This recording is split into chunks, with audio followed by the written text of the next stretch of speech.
Didier Deschamps' French Revolution gathers momentum. A blistering attacking game cuts neighbours Switzerland wide open. But the defence remains a concern, with the Swiss getting 2 late goals.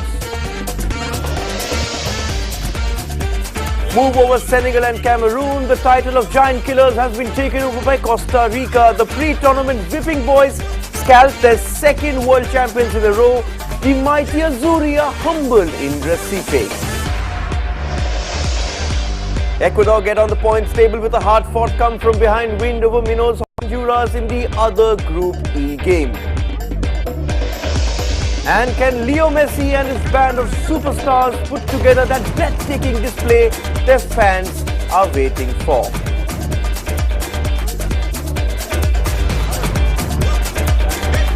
Good morning. The World Cup has given us some great moments over the years. Last night, another great moment that will be remembered forever. Good morning to Karim Ben Sharifa and Novi Kapadia. I think they have been impressed by how the French took Switzerland out. But we will start, in fact, with the earlier game, because Costa Rica made a mockery of rankings and footballing pedigree by beating Italy, the 4-time champions, by a solitary goal. Yes, Costa Rica are only in their 4th World Cup, but then this is the World Cup and reputations count for nothing. The Italians, fresh off that big win against England, look lackluster in the opening exchanges. Costa Rica, playing with a spring in their stride, dominated the midfield, and Italy were not creative enough. Mario Balotelli had a couple of decent shots, but was his usual blow-hot, blow-cold self. The Italian defence, including the returning legend Gigi Buffon, looked shaky, and they paid the price just before the break. Brian Ruiz making a super run between the defenders to slot home with a composed header. The Italians threw the kitchen sink in the second half, but the Ticos didn't wilt, using the flanks to keep the pressure on. It stayed 1-0 till the end, and that meant England were out. It seems we have been playing well. We were supposed to be the Cinderellas of the group, since we are not the champions, and we have been given a surprise to reach first place in the group. The Italians were really tired. It was too hot for them. They were dead, and Costa Rica deserved it. Let's take a look how this match panned out. And the first game at 9:30, that was Italy versus Costa Rica. The scoreline 1-0 to Costa Rica, massive upset for them. Ball possession 58% Italy, 42 Costa Rica, 10 shots each, 6 on target for both teams. Novi Kapadia, a headline in an American newspaper reads, "The Central American Mouse Rose." This has been a phenomenal performance from Costa Rica. Yes, future generations and history will remember Costa Rica as, the giant killers. This will go down in the history of the World Cup as one of the great upsets of the World Cup, following in the wake of North Korea beating Portugal, USA themselves humbling England in 1950, when England were potentially considered the best team in the world, and so many others, the African giant killers. So Costa Rica have really come of age now. Nobody can take them lightly in future tournaments.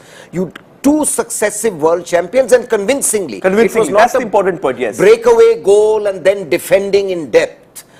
Overall, Costa Rica have been very impressive and just continuously, fulfills the story that the gap now is very narrow, because with the, professional players playing all over the world, the levels of fitness, understanding, and I think basically nobody is overawed anymore. Okay. They play these top leagues, nobody really cares you're playing Pirlo or Balotelli or Buffon. Right. You see them every weekend, you play against them every weekend. In fact, it's a chance to get back at them. Right. Karim Ben Sharifa, let's walk to your corner. Because as Novi said, they did not win this game by parking the bus. They played attractive football. So break it down for us. Was it somewhere the Costa Rican midfield overwhelmed Italy's rather creative midfield? You see, Italy played normally the last game, played a little bit on diamond. You have, we talk about Balotelli, we talk about Canvera, and also especially Pirlo operating just close here. And Rossi sit back, and Verratti and especially Marchisio, both of them was doing the support. Verratti was having a flu, I think that's why he didn't play. So he played Diego Mota. So now the Costa Rica team, what they did, they did what many teams did in this World Cup, because it is known that you have to win the midfield to win the games. And what they did, they really packed the midfield. They played actually 5-4-1. And they had Campbell, who is a very active striker and very mobile. He played everywhere on the front. So what happened is Pirlo could not, we discussed it yesterday, could not find a space to operate here and feed those strikers with passes. So he had to drop always back to look for the ball, because it was so compact here. So he tried to, we end up with like this, with De Rossi, Pirlo, Marquisio is also midfield, Mota is also midfield, and he was also isolated and well marked by, I think, Diaz. So we had, Balotelli was quite isolated there. So that's why they lost that impact, and that's where Costa Rica won the game and won the battle in the midfield. Right. Now, he spoke about Mario Balotelli. He's a 23 million pound striker when he was sold to AC Milan. But you know, there's too many of these blow hot, blow cold games. He spoke about getting a kiss from the Queen. All he'll probably get is a massive rollicking from Senor Prandelli. Yes, that is the problem, and I think also the substitutions didn't really work out for Coach Prandelli in this vital match, because Cassano missed several sitters. He's again a very inconsistent forward. Time and again it's been proved when he's even played in the Euro Championships. And we were surprised really that Immobile, who's been so highly rated, who finishes the top scorer for Napoli in the Serie A, why he wasn't chosen instead as a substitute. Yes, he's actually going to Dortmund to replace Robert Lewandowski, and you would see with Sersi coming on, Cassano coming on, where were these players? You know, you one thought that, like a Belgium did against Algeria, that if Italy had managed an equalizer round about the 70th minute, they could have even sneaked away with 3 points, and today would have been sitting happy in the group. But now, you know, the irony is that in Group D, the group of death. It's really the group of death. It's now the ultimate group of death, because 2 World Cup champions are going to be knocked out. Who it will be between Italy and Uruguay, we'll know when the final group of matches is. Italy may have a slight advantage on goal difference. You never know when Luis Suarez is around Novi. Yes, and with the Italian defense, no more looking impregnable. I'm going to talk to Karim about the Italian defense, because Karim, you know, there has been this talk about this defense, Chiellini, Bonucci, Barzagli being shaky. You have this great history in Italy around their defense, you know, from Baresi to Maldini to Nesta to Cannavaro. They must be squirming in front of the TV sets when they saw Brian Ruiz come between those players and score that goal. Well, Chiellini definitely, he didn't have a good game, no doubt about that. We discussed yesterday, there was basic mistakes, there was lack of communication, and also the defense. When we talk about the defensive setup of any team, is about the whole team and especially the midfield. So I felt the midfield yesterday was so much exposed and spent so much energy to try to build the game in front of this compact midfield that sometimes 4, sometimes 6 players of Costa Rica press hard. So whenever there is a counter, the De Rossi, Pirlo, Marquisio find it so difficult to come back and help the defenders. So that's why kept the back 4 of Italy always vulnerable, especially with fast players like Campbell, who did very well against them. So that's what lead to the problem. Anyway, Italy, to win game, you need 11 players to turn up and give strong performances. Which didn't happen for Italy yesterday. More than half of the team had a bad day and had a bad game. Yes, Novi, Costa Rica on the happiness index rate very highly. So that must have been one massive party last night. But let's give them the credit they deserve, because they chased down balls, they snapped at the heels of the Italians.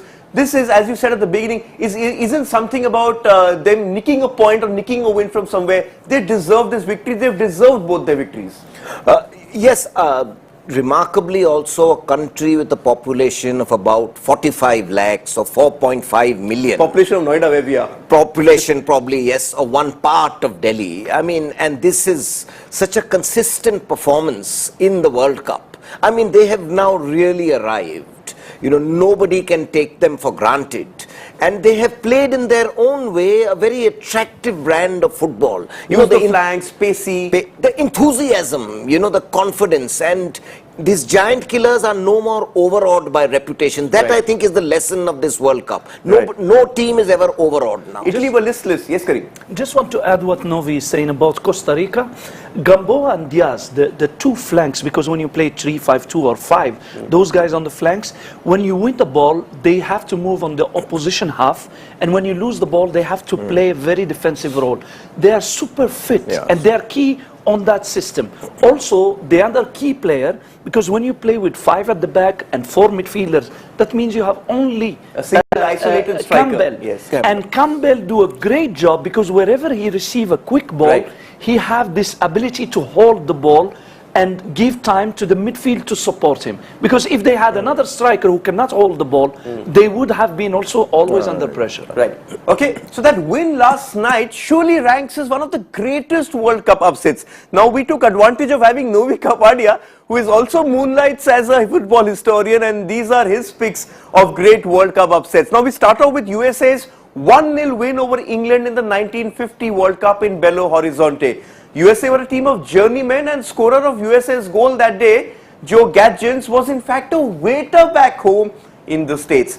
Then in 1966, the debutants and somewhat mysterious North Koreans upset the odds when they beat the two-time champions Italy at Middlesbrough. They in fact went on to reach the quarters. 16 years later, Italy again faced up to perhaps the greatest Brazilian team ever, but an inspired Paolo Rossi burst through to score a hat-trick and consigned the generation of Zico, Socrates, Falcao and Sergio to a 3-2 defeat at Barcelona. Now at Italia 1990, the fancied Cameroon made a mockery of Diego Maradona and the defending champions Argentina in the opening game of the tournament, with Francois Van Beek, remember, scoring in that famous 1-0 win. Now the curse of the defending champions would strike again in 2002 when Papa Bouba Diop consigned holders France to an embarrassing defeat again in the opening game of the tournament in Seoul. France would never recover and got knocked out in round 1. And rounding off our list of World Cup upsets is a game from the same tournament. The host South Korea starting off on their dream run with a golden goal in fact over Italy in the second round. An Hung-hwan paid for that goal. He was dismissed by his Italian club Perugia. Novi Kapadia, you picked this one. So how does this Costa Rica win over Italy rank in that list of the great World Cup upsets? Definitely very high. I mean, obviously, I think the ultimate upset was the USA beating Britain, because, as you mentioned, he was a waiter in Los Angeles, unknown, and England in that match hit the bar 11 times. They were unfortunate, and also it was the thing which sometimes Indian coaches experience, Karim, probably also sometimes, that the management or the selection committee then overruled the manager Walter Winterbottom. He wanted to place a Stanley Matthews on the right flank because he felt he would have unearthed a packed defense. Right. But a fish merchant who was the chairman of selectors then said, no, don't change a winning combination. Not too much has changed in football over the ages. No, I think now the coaches have a full say in the thing. So that was probably the ultimate upset, because England dominated and didn't, and maybe North Korea. But this will rank very, very, very high amongst the all-time of great upsets. Karim, on that list, you just heard Novi's list, in fact. I picked his brains last night. In recent memory, the Cameroon beating Argentina and even France losing to Senegal were two games which people always remember. I mean, Papa Bouba Diop became an internet sensation because of his name. Well, take nothing out of these teams, because even Senegal, that 2002 when they beat France, I think they went on to qualify to the second round, and they went till the quarter-final. So that means it was an upset initially, but then it proved that the team is well prepared. I mean, I still remember the late coach Bruno Metsu, who died this year. He did a great job by molding that team, and they went all the way till the quarter-final. You mentioned Korea that beat Italy with the golden goal. Hiddink was the coach. Yes, they played the high-pressure 3-4-3 with high pressure on the opponent for almost 90 minutes. It's a bit like like how Chile is playing right now. So these teams, initially we were surprised because we don't know nothing about them, but they proved during the World Cup or during the competition that they are well prepared and they deserve those. They've actually come well prepared, as Novi mentioned also in the beginning. Teams, the gaps have come down between the teams. So what we'll do is we'll now take our first break on the show. Stay tuned, as when we return, we talk about how France demolished Switzerland last night.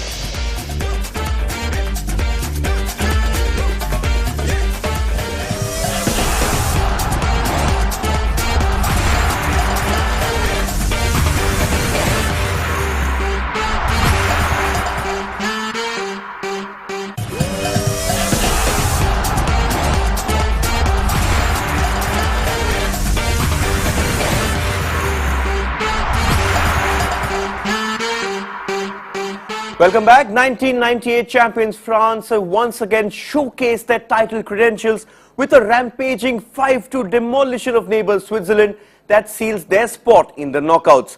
Now, Didier Deschamps, captain of the World Cup winning team, was in the mood to attack, and he picked Karim Benzema and Arsenal striker Olivier Giroud together. And after a dull opening quarter of an hour, the game sparked to life with Giroud rising unmarked to power a header home. Barely had the celebration subsided when France made it 2-0. Blaise Matuidi slotting home from a tight angle after a Swiss error at the halfway line. Karim Benzema then won a penalty but missed the chance to make it 3-0. But Mathieu Valbuena made amends, capping a fine counter-attack in the 40th minute. Benzema finally got on the score sheet in the 67th minute with a typical Predators finish. Moussa Sissoko then got his name on the score sheet in the 72nd. The Swiss, though, to their credit, didn't give up trying and were rewarded with 2 late goals through Zemeli and Granit Xhaka. Let's take a look at how this game panned out, because it was an entertaining game. 7 goals in all in the Switzerland versus France game. Switzerland, in fact, had more possession, 57% to 43% from France. 17 shots on for Switzerland, 22 for France, 16 on target for France, 8 for Switzerland. The important one here, the yellow card for France. Johan Cabaye got that yellow card, and that rules him out of the next game. Novi Kapadia, Didier Deschamps needs a pat on his back because he's picked an attacking lineup, and in a sense, you know, he's set this World Cup on fire with the way his French team has shaped up. Yes, lovely fluid attacking football, and it goes to show that it's, you know, the team which matters. He faced criticism when he dropped Samir Nasri, but he's got a happy team, and that is very evident the way they are playing.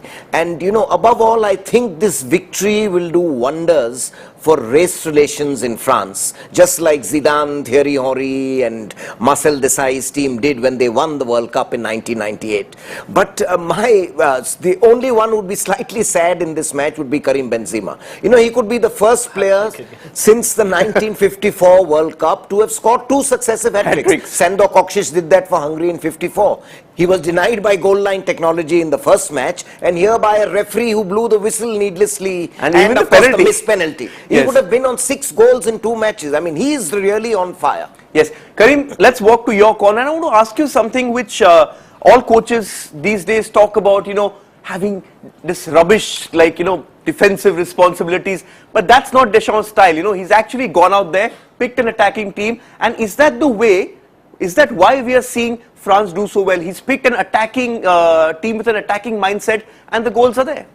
You know, he have a wonderful squad. You know, a lot of we didn't talk about that he didn't play Pogba, who is one of the star of the teams. But Sissoko was equally good. He didn't play. He did start with the Giroud, who did also wonderful. So just to introduce this France, since the playoff that was almost going to be out, down to Ukraine in Ukraine 2-0. Before that match, he used to play 4-2-3-1. He changed this formation on this because he needed to go all out to win that game, because it was do or die. And they won 3-0 at the Stade de France. Since then, he didn't change, and it's working for him. So it's a 4-3-3. Switzerland came on a 4-2-3-1. And as you rightly said, these 3 players was always fresh, because even when Switzerland is on the attack, when the back four of France is slightly deep with the midfield, and as a lot of credit should be going to this midfield, because at times they defend only with 7 players, and you will see Valbuena. And especially Valbuena, it starts always from here. He will only float here. He's a bit like Real Madrid, Ronaldo and Bale. They will float and they will wait for the ball. They'll wait for the ball. But when they go to the attack, because they are fresh, Valbuena, Benzema, Giroud, when they go to attack, they have enough juice in their legs to go on a speed within a few passes, and you had seen that counter from the corner, which France was defending here. But you had seen, because Valbuena doesn't do a lot of defensive work around this area, he was able to be within a few seconds to connect with the ball, and even the run of Giroud, he was able to be on this side within few seconds. You know, the joke on social media last night was that put Benzema in a white shirt and he has to score. But Novi, they're doing this without the services of a certain Franck Ribéry, who in a sense was their only world-class superstar. So this puts their performance in a totally different light. Yes, it's full credit to the French, because I mean, imagine how awesome they would have been with Ribéry also there. But you know, credit to Deschamps, the little changes he's making. Like I thought Sissoko was a masterpiece, bringing him in as that midfielder who blocked the runs of Switzerland's best attacking left back, Ron Rodriguez. So he's getting everything right. Only little worry is sometimes teams which peak too soon, too early in the World Cup. Can they go all the way? But this is the best French team, I think, a fine attacking team than 2006, which really depended on the genius of Zidane. They weren't getting goals. It was Zidane took them to the final. The worry, Karim, is that they haven't been tested. You know, the first game, the second, they actually going to end up in the second round, probably face Bosnia without having been tested. And the Swiss showed them up last night. That defense isn't very good. When Sakho went off, that defense looked very shaky. They conceded 2 goals in, 5 minutes? I think the question, while you are saying the question, haven't been tested, it's like they didn't play against Spain or they didn't play against England because of the reputation. I still think that they did excellent, because Switzerland is also a very solid team, and we had the proof in this World Cup that there is no weak team. So in my opinion, France have the advantage, a bit like Germany till now. The two teams have a depth in their squad. So you had seen he could drop Pogba and get Sissoko in and he will do the right job. He could drop Griezmann and get Giroud and he will do the right job. The centre back Sakho got injured. He got Koscielny and he did the job. So you had seen the depth that he have on the squad. But one thing important that Deschamps did with French team, we was talking about Ribéry, maybe because he was the star. You know, the team was here and Ribéry was above the rest. Now that Ribéry is out, they have only the team. So Deschamps have, of course, the injury of Ribéry, but he cleaned, if we can use this word, he cleaned the group out, from players who can create nuisance, who can create problems in the team, and now they have a very, very healthy atmosphere in the team. Yes, because he said at the beginning when he picked his team that I'm not picking the best 23, I'm picking the best 23 in the group. But Novi Kapada, credit also to Switzerland, because you know, I was watching that game last night, I was very impressed because they were 3-0 down, 4-0, 5-0. They did not give up trying. What Karim said is very correct, that the Switzerland is a very good team. I mean, Ottmar Hitzfeld has set this team up. They were just up against the French team, which was, you know, on another planet. I mean, France were really, overwhelming, and everything they did went right also, except that missed penalty by Karim Benzema. So Switzerland are impressive, and now there's a tight finish for the second spot. France should top this group because Ecuador is also on 3 points. Of course, Ecuador meet France in the last match, and Switzerland will play Honduras, which should be an easier task. But Switzerland definitely also in with a chance of making it to the round of 16. Yes, very short one. The irony of this group is, despite the performance of France scoring 8 goals, they still have a slight chance to be eliminated as well, because all the 4 teams still have a chance to qualify. Yeah, but you know, the way they've played, one does not think that they will slip up anymore. I also wanted to ask you, coach, about you know, when there's a winning mentality in the team, you just see it translated onto the pitch. Blaise Matuidi, just from the restart, goes, tight angle, goes for the shot. Even some of the other shots we saw in that period when they were dominating, taking shots from outside the box, just testing the Swiss keeper. This is the sign of a team where there's a winning mentality in place. Winning mentality, yes. Confidence also, and they was very clinical, you know, because every team try things, and when things doesn't work, for example, when the players shoot very wide, then it hurt his confidence. What French players, all of them, you know, the midfield, whether Sissoko, Matuidi, the three strikers that we are talking about, everything they did it right. It was either on target or close to the target, and they enjoy it, because even the players, when they play that kind of game, they enjoy their game. That's why most of the coaches, we like to say to the players before a game, guys, just go and enjoy the game. Sometimes it happened. The Swiss team didn't enjoy the game, but the French team did enjoy the game. And all of us watching the game did enjoy ourselves, because it truly was a thrilling fixture. Now, last night's third fixture might not have had quite a large viewership. I can show you, I think Kareem watched that game, I didn't actually, but it produced a vital win nonetheless for Ecuador as they fought to keep their campaign alive. Now, they probably weren't too many eyeballs tuning in, but there was plenty of fight on display as Ecuador battled to a 2-1 win over Honduras. It was the Hondurans who took a somewhat unexpected lead. Carlo costly, proving quite costly to the Ecuador defense to give his side the lead. But Ener Valencia brought his side back almost immediately, scrambling home at the back post to make it 1-1. And it was that man again, Valencia, bringing himself in a surprise entrant in the race for the Golden Boot with a 65th minute header to give Ecuador the lead. Ecuador holding on for a 2-1 win to remain with a slim chance of advancing to the next round. Time for us to take the second break on the show. When we return, we look at the games coming up tonight. Yes, Leo Messi and his Argentines are in action.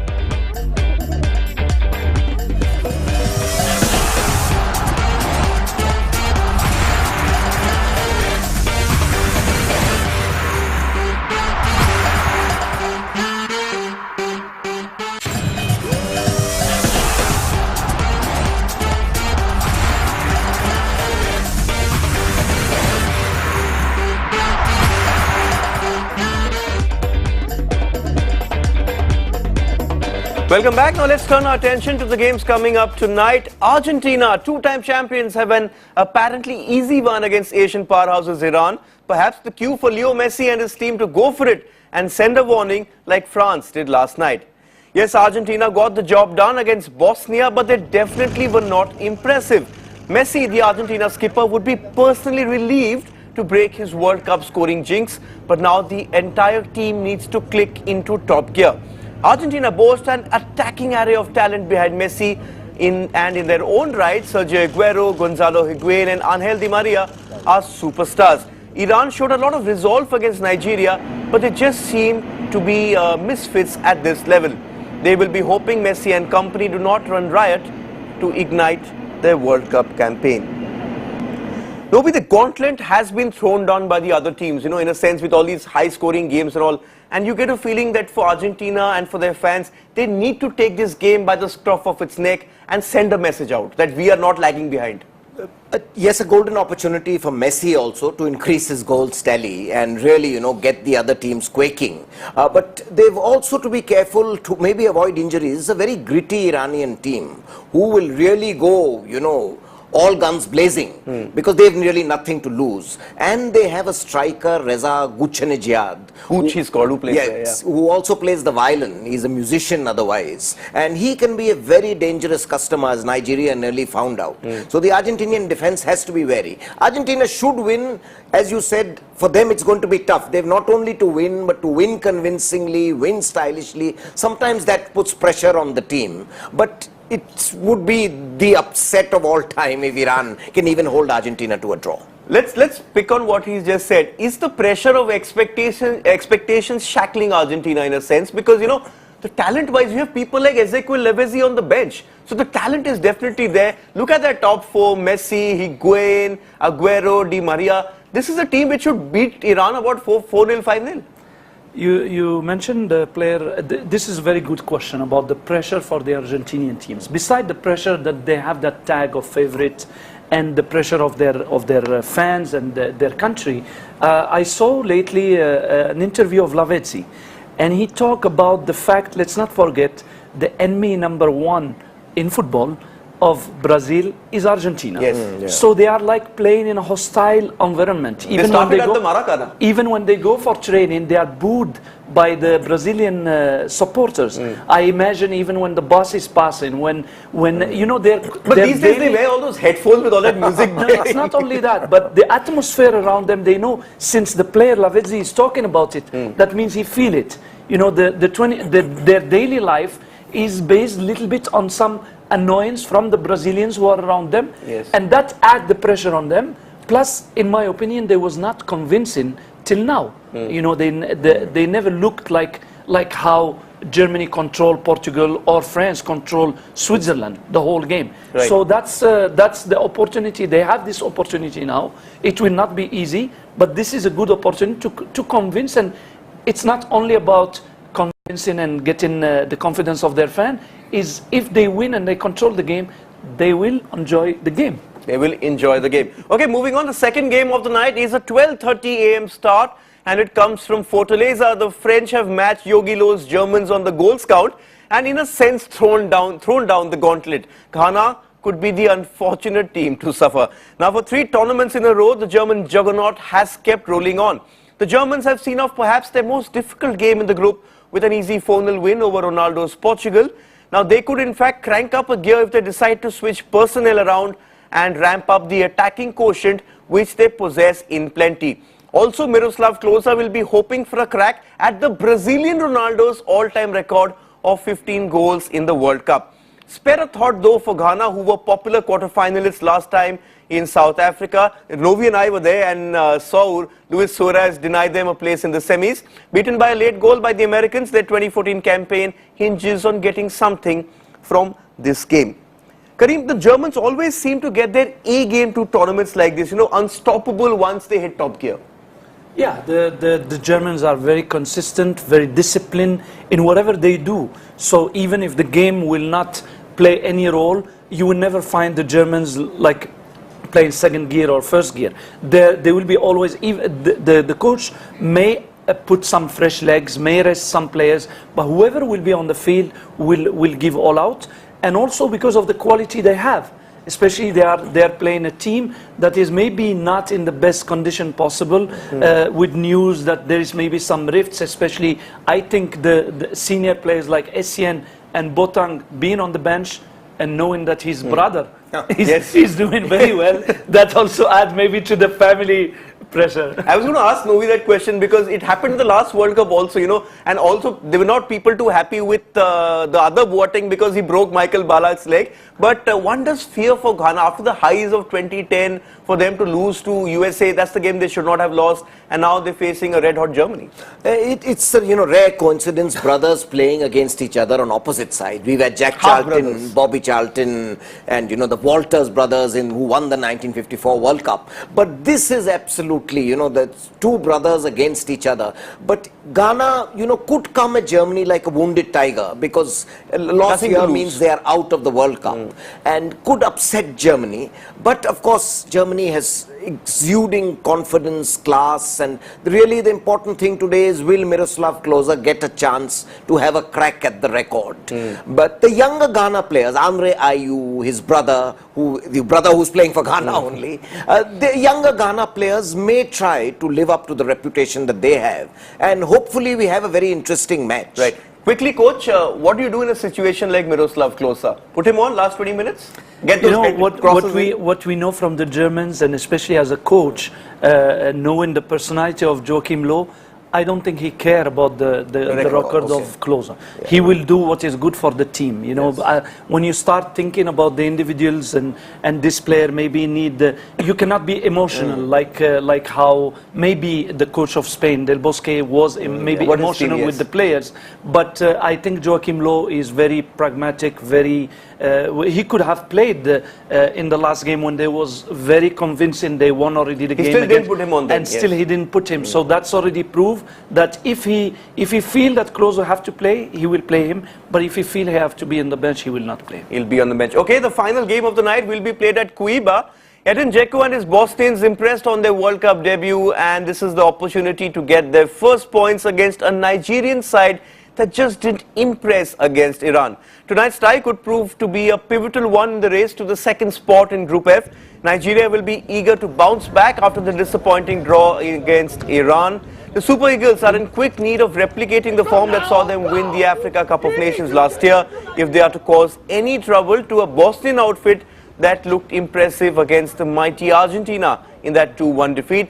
Striker Dzeko holds the key for Bosnia, but he will look to his teammates to rise to the occasion as they aim at progressing to the knockout stages in what is their first World Cup experience.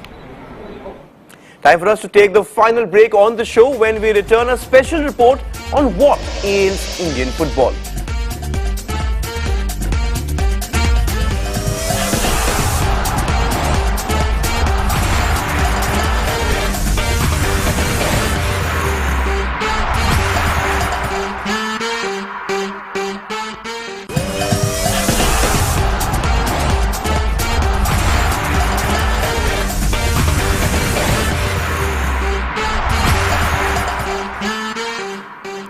Welcome back. Now, even in the excitement of the World Cup, one disturbing fact stares us in the face. Indian football continues to lag in its endeavours. Why are we ranked in the 150s? This is a special 30 minutes documentary show that plays out tonight on CNN IPN.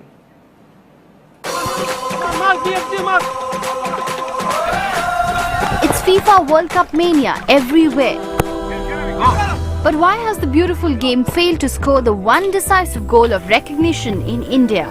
95% of the budgets are spent on the player's salary. So what is left for your growth? The saddest thing is, I think, when it comes to, taking football overall is the state association, district associations. I think who has to be really focused. The name of the game. Even India's football hubs such as Goa and West Bengal have failed to invest in youth development programs. The most popular football clubs, Dempo, Mohan Bagan, Sporting Club de Goa, have no residential academy and lack even the basic infrastructure. Most of these clubs don't even have a ground of their own and over the years continue to practice on hired ground. Land requirement of at least 1.5 lakh to 2 lakh square meters, which Goa being a small state and densely populated, we're finding it a difficulty. Another big challenge for the Indian players is the influx of foreign players in the game. We need to less the foreign players. I think we need to give more opportunity to the Indian players. But there is some hope. With India set to host the Under-17 World Cup in 2017, the focus is slowly shifting towards updating infrastructure and youth development programs. But it will still be a long time before India arrives at the world stage in football. Yes, do catch that show at 8 p.m. tonight. Now let's look at what you have been writing on Twitter. And this is what you have said. Tevin Brown says, France, you sly devils, that after that demolition of Switzerland. I am Rilu writes, Swiss undone by the French cut. Interesting one there. The next one is from Mohit. Switzerland melted like the chocolate they are famous for. The FIFA World Cup, Brazil and the hashtag World Cup. Time to take some rest now, writes Roy Fossilized. Time to take some rest because another day of World Cup's excitement will start within 16 hours. First game, Iran versus Argentina. We have already previewed that one. Our tweet of the day is again from that game last night. Sub in Roger Federer. He knows how to play on grass, writes Khalid, who is a fan of Shah Rukh Khan.